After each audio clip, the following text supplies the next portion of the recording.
त्याच्यावर निर्णय घ्यावा लागेल. प्रत्येक पक्षाला वाटतं की आम्ही महाविकास आघाडीचे महत्त्वाचे घटक आहोत, आम्हाला संधी मिळावी, हे प्रत्येकाला वाटणं साहजिक आहे. पण आम्ही एकत्र बसू आणि निर्णय घेऊ आणि महाराष्ट्राच्या हिताचा निर्णय घेऊ. मराठी भाषिकांनी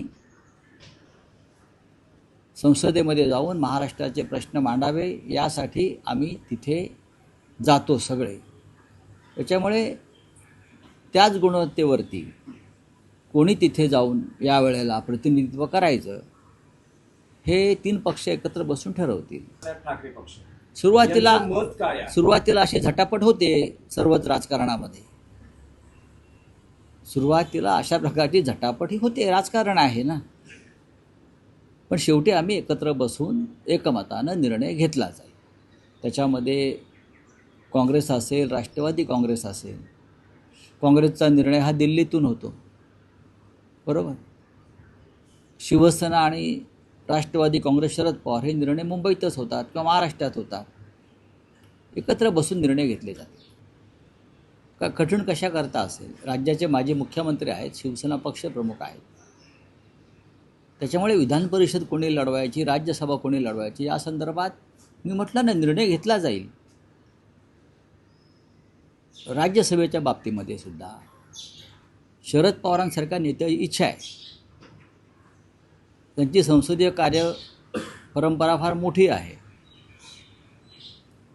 अशा वेळेला त्यांचा पक्ष काय भूमिका घेतो आहे किंवा ते स्वतः काय उघडपणे भूमिका घेतात त्याच्यावरती बऱ्याच गोष्टींचे निर्णय होतील पुढे.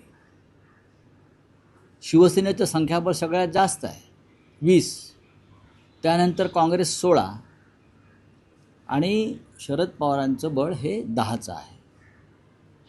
तरी आम्ही महाविकास आघाडी म्हणून इतर घटक पक्ष लहान असताना आम्ही 50पर्यंत जात आहोत. जिंकण्यासाठी 37 मतांची गरज आहे, म्हणजे आमच्याकडे पुरेसं संख्याबळ आहे. विधान परिषदेमध्ये माननीय उद्धव ठाकरे यांनी जावं अशी आमच्या सगळ्यांची इच्छा आहे. त्या संदर्भात आम्ही उद्धवजींना विनंती करू आणि पुढे काय ते पाहू. बरं झालं असेल तर मी इथे कशाला सांगू. माझं बोलणं झालं असेल तर मी इथे का सांगू.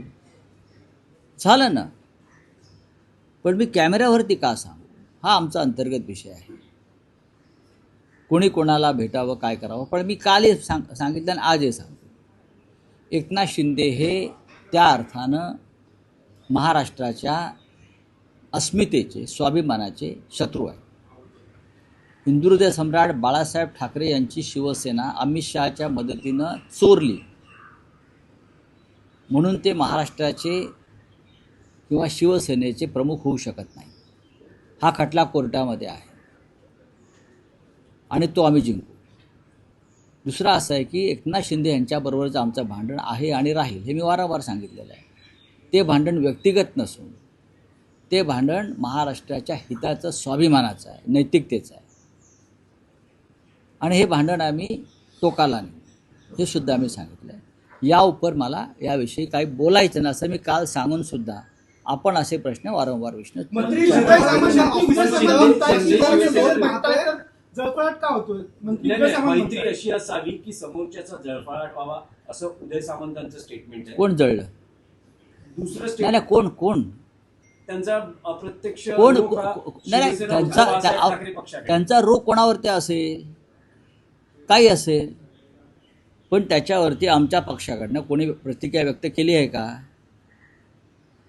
स्वतःच जळतायत ते, स्वतःच त्यांच्या बुडाला आग लागलेली आहे.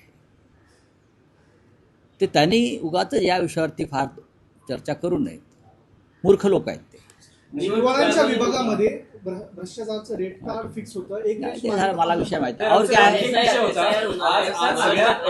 आपल्या परिसरातील बातम्या आमच्यापर्यंत पोहोचवण्यासाठी स्क्रीनवर दिलेल्या क्रमांकावर संपर्क साधू शकता. दूरध्वनी क्रमांक 865241 4343